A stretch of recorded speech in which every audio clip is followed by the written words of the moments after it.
थुंग थुंग दिन भर जंगल जंगल भटकता रहता और इधर उधर पड़ी सूखी लकड़ियां और पेड़ों की टूटी डालियां चुनता रहता। फिर पूरी रात उन्हें घिस घिस कर छोटे छोटे खिलौने बनाता और अगले दिन गलियों में घूम घूम कर उन्हें बेचता और 2 वक्त की रोटी लाता। थुंग थुंग अपनी बहन छुटकी के साथ गांव के बाहर एक छोटी सी लकड़ी के घर में रहता था। छुटकी ही उसकी आखिरी उम्मीद और उसका इकलौता परिवार थी। छुटकी की मुस्कुराहट देखकर थुंग थुंग अपनी सारी थकान भूल जाता, लेकिन गरीबी इतनी थी कि कई बार दोनों को सिर्फ पानी पीकर सोना पड़ता था। एक दिन थुंग थुंग जंगल में लकड़ी खोजते हुए बहुत अंदर तक चला गया था। तभी वहां उसे एक अजीब सा पेड़ दिखा जिसके पत्ते बिल्कुल गुलाबी थे। थुंग थुंग ने सोचा, इसकी लकड़ी कितनी चिकनी और अनोखी है, इसका खिलौना बेचकर शायद आज 2 पैसे ज्यादा मिलेंगे। फिर उसने उस पेड़ पर चढ़कर एक छोटी सी डाल काटी और घर आकर रात भर जागकर उसने एक बहुत ही सुंदर गुड़िया बनाई। सुबह जब छुटकी सोकर उठी तो वह सुंदर गुड़िया देखकर खुशी से झूम उठी और उसने उस लकड़ी की गुड़िया को सीने से लगा लिया। छुटकी को इतना खुश देखकर थुंग थुंग के दिल को बड़ा सुकून मिला। फिर वह खुशी खुशी काम पर निकल गया।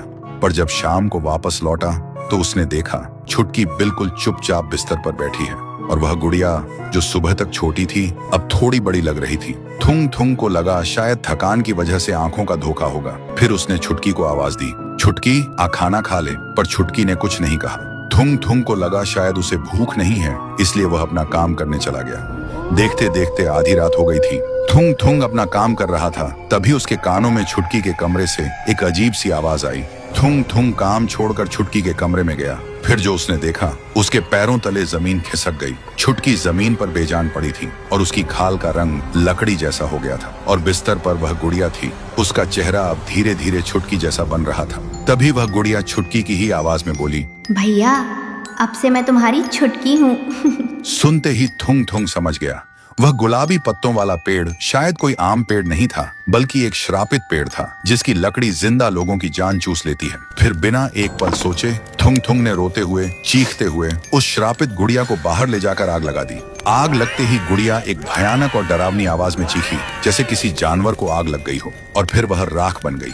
जैसे ही गुड़िया जली, जमीन पर पड़ी छुटकी के अंदर सांस वापस आ गई। उसका लकड़ी जैसा बन चुका शरीर वापस इंसानों जैसा हो गया। थुंग थुंग देखते ही दौड़कर अपनी बहन को गले से लगा लिया और सुबक सुबक कर रोने लगा।